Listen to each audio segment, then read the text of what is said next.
Legal. Alexandre, você trabalhou no mercado financeiro, especialista em renda variável, energia, petróleo e gás, e agora está lançando um livro sobre escolhas e comportamento, de certa forma. Como é que foi essa trajetória e o que te levou a escrever esse livro?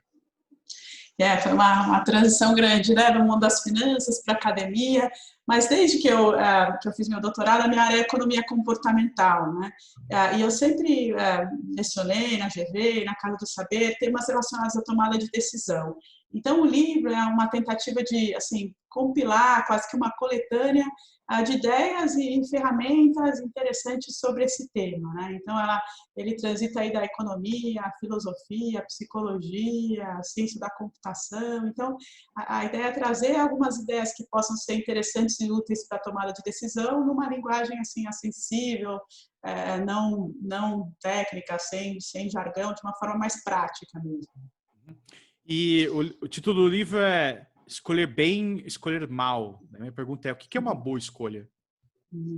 Bom, aí depende muito da área, né? Mas assim, é curioso que acho que uma das principais dificuldades que as pessoas têm na escolha é estabelecer quais os seus objetivos, né? Que para nós economistas, né, a racionalidade assim, é uma racionalidade assim, instrumental, né? Então a gente tem que agir de forma a otimizar aqueles objetivos que são dados, mas na prática não é assim, né? As pessoas têm objetivos conflitantes, que mudam ao longo da vida, né? A gente fica mudando lá a trave do gol de lugar toda hora, né? Então alguns dessas trocas, desses trade-offs que elas têm que fazer são muito difíceis porque envolvem assim instâncias completamente diferentes, né? Então agora no caso da pandemia, né? Então isso ficou bem claro, né? Então você tem objetivos econômicos, sociais, de saúde, psicológicos e tem até certos tabus, né? De ponderar uma coisa contra a outra, né? Então, quanto vale uma vida humana versus a economia, né? Então, essa questão toda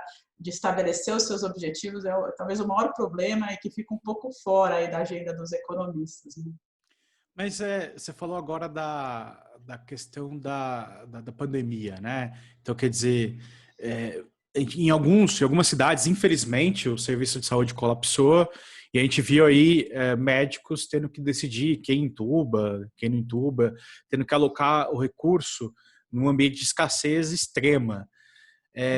Como é que se toma a decisão numa situação dessa?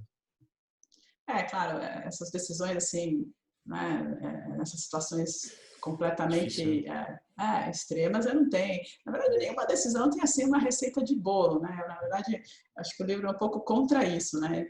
Você não tem assim, siga as regras, etapas A, B e C, e aí a sua escolha vai ser boa, né? Mas eu acho que tem algumas coisas que a gente pode melhorar o nosso processo, né? Então, a primeira assim, uma parte importante do livro, ela é meio assim, tentar evitar armadilhas, vieses, né, entender as heurísticas que a gente usa para tomada de decisão. Então, eu acho que a primeira coisa é se precaver a alguns erros sistemáticos que as pessoas tendem a cometer, né?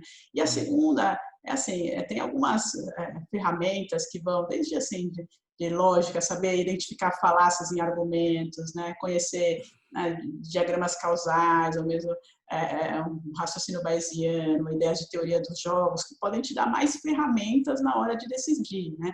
Mas, assim, não tem uma bala de prata, porque cada decisão é única, ela só vai ser uma boa decisão se ela for apropriada ao ambiente e aos objetivos que você tem naquela situação, né? Que tipo de viés as pessoas podem ter na hora de tomar uma decisão? Esse é um tema super interessante, né, da área toda essa de economia comportamental, que ganhou muita projeção, né, nos últimos 10 anos, em que se descobriu uma série de atalhos que a gente usa para processar esse mundo tão complexo e tanta informação que a gente tem por aí, né? Então, por exemplo, um dos atalhos mais documentados é a disponibilidade, né? A nossa propensão a julgar um risco, né, ou a probabilidade de alguma coisa acontecer com base em quão fácil é lembrar de exemplos daquilo lá, né? Então, essa heurística ela é bem importante hoje, porque a gente vive num mundo muito diferente daquele que o nosso cérebro foi programado para funcionar, que era lá o mundo dos nossos ancestrais caçadores-coletores na savana africana. Então, lá, aquilo que você via e lembrava era representativo dos perigos reais, né? Então, se você via muita cobra, porque cobra era um perigo frequente, fazia sentido você ter medo de cobra, né? Uhum. Hoje você fica, esses seu cérebro foi teletransportado para o futuro e você fica na frente da TV assistindo documentários sobre, né, Cobra. Discovery Channel sobre cobra, né? E Então, ficando com assim, medo. sim, então isso, né, acho que hoje, né, as redes sociais, a mídia, ela traz para a gente um mundo muito mais dramático e com alguns perigos que às vezes são perigos raros, né? É a história do acidente de avião versus, né, um acidente de carro, né? Muito mais provável você morrer num acidente de carro da sua casa até o aeroporto do que num acidente de avião propriamente dito. Mas não é assim que a gente sente, né?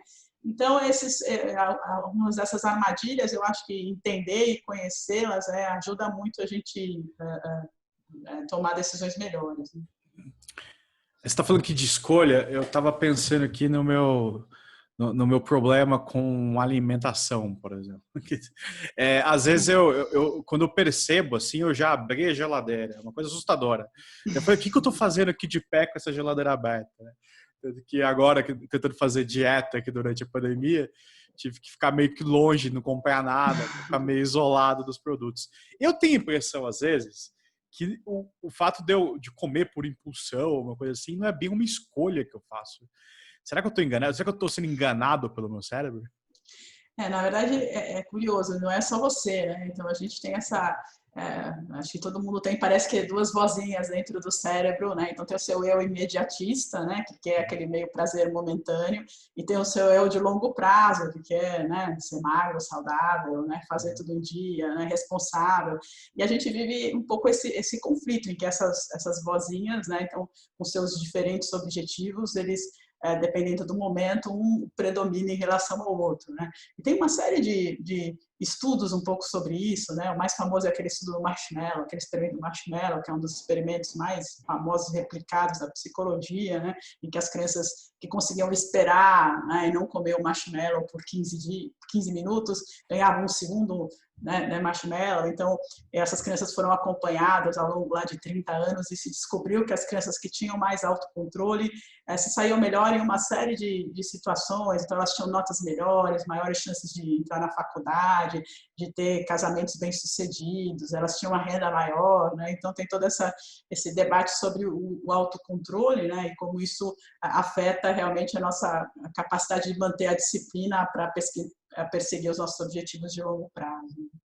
Então, mas esse é um ponto que eu fico me questionando. Quer dizer, a gente ensina a microeconomia com o indivíduo com um conjunto de preferências, ele tem as restrições, ele tenta fazer o melhor, atingir o máximo grau de satisfação aí, ou fazer as melhores escolhas de acordo com isso.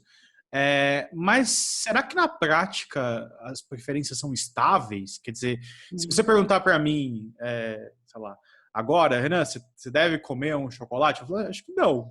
Né? Agora, se eu tiver com muita fome, talvez a minha percepção vai mudar, assim.